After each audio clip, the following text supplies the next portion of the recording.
কুয়েটের মতো প্রতিষ্ঠানে, এত বড় একটা প্রতিষ্ঠানে, সেখানে যদি একজন ছাত্রদল করার মতো স্টুডেন্ট থেকে থাকে, তাকে আপনাকে সেই সাংবিধানিক অনুযায়ী তাকে সেই রাজনৈতিক অধিকার আপনাকে দিতে হবে, আপনি কোনোভাবেই কেড়ে নিতে পারবেন না। তো এখন পর্যন্ত আপনারা কাউকে দেখাতে পারবেন না যাদেরকে আমরা জোর করে ছাত্রদল করাতে এনেছি, অথবা জোর করে প্রোগ্রাম এনেছি, অথবা ফর্ম বিলি করেছি। ছাত্রদল পোস্টার সাজানোর উপরে ছাত্রদলের পোস্টারের বিরুদ্ধে মিছিল হয়েছে, যেটা কোনোভাবেই গণতান্ত্রিক রাজনীতির জন্য সুখকর নয়। চারদিকে একটা মবক্রেসি চলতেছে, রাজনৈতিক মব যেটাকে বলে। আমরা গত দুদিনও দেখেছি, আজকে বিএনপি তিস্তার পারে আজকে যে কর্মসূচি করছে বাংলাদেশের পক্ষে, এটা হয়তো অনেকে মেনে নিতে পারছে না।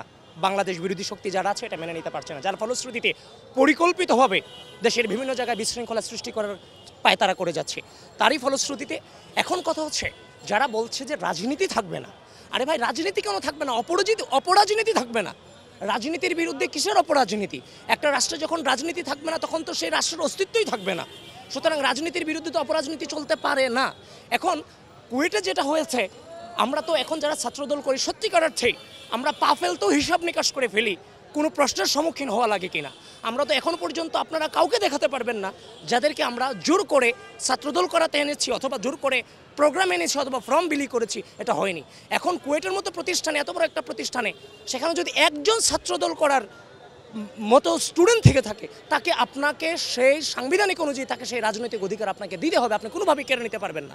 এখন কুয়েটে যখন ছাত্রদল তার সদস্য ফরম বিলি করছে, ঠিক তাৎক্ষণিক বৈষম্য বিরোধী ছাত্র আন্দোলন এবং তার সাথে অন্যান্য যে গুপ্ত রাজনৈতিক যে সংগঠন, আমরা বিভিন্ন পত্রিকার কাটিং একটু আপনি আসার আগে একটু সমকালে আমি দেখেছি যে বৈষম্য বিরোধীর সাথে ইনফ্লুয়েন্সের মধ্য দিয়ে বৈষম্য বিরোধীর সাথে সাধারণ শিক্ষার্থী এবং শিবির যখন একত্রিত হয়েছে, তখন এটা একটা রক্তারক্তি পরিস্থিতির রূপ নিয়েছে। এবং আরেকটা রিপোর্টে আমরা দেখেছি, যখন ওই ছাত্রদলের ছেলেটাকে থাপড়াতে যখন তাকে বাইরে নিয়ে আসা হয়, সে একটা দোকানে আশ্রয় নিয়েছে, এবং সেই দোকানে বৈষম্য বিরোধী ছাত্র আন্দোলনের নেতাকর্মীরা কিংবা যারা ওইখানে ছিল গুপ্ত, এরা হামলা করেছে। কেন? এই দোকানের মালিক তাকে আশ্রয় দিয়েছে, যার ফলশ্রুতিতে স্থানীয়দের সাথে একটা সংঘর্ষের রূপ নিয়ে এটাকে বিভিন্ন আকার দেওয়া হচ্ছে।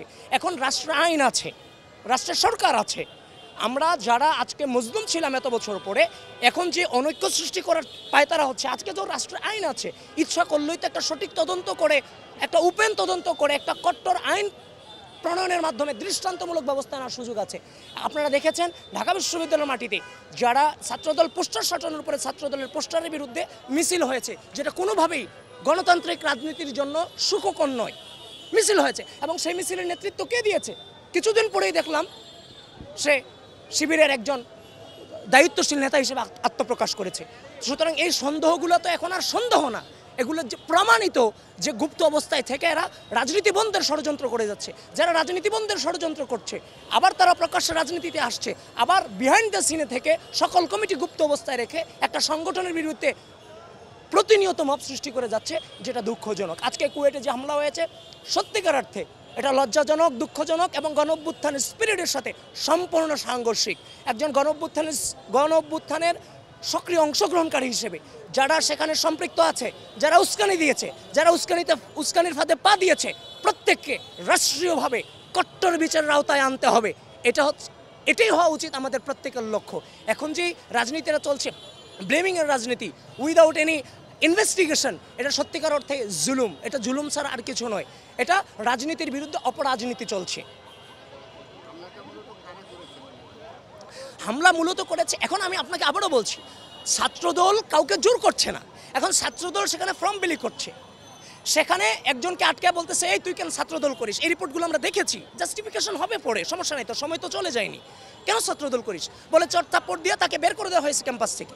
পরবর্তীতে সে যখন একটা দোকানে আশ্রয় নিল, সেই দোকানে আশ্রয় নেওয়ার পরে এই দোকানের উপর যখন হামলা করা হলো, তখন স্থানীয় এবং শিক্ষার্থীদের সাথে একটা সংঘর্ষে রূপ নেয়। এটাই হচ্ছে সবচেয়ে বড় কথা। হচ্ছে আমরা যে দেখতেছি, রাজনীতির বিরুদ্ধে টোটালি অপরাজনীতি চলছে, যেটাই রাষ্ট্রের জন্য থ্রেট, রাজনীতির জন্য থ্রেট।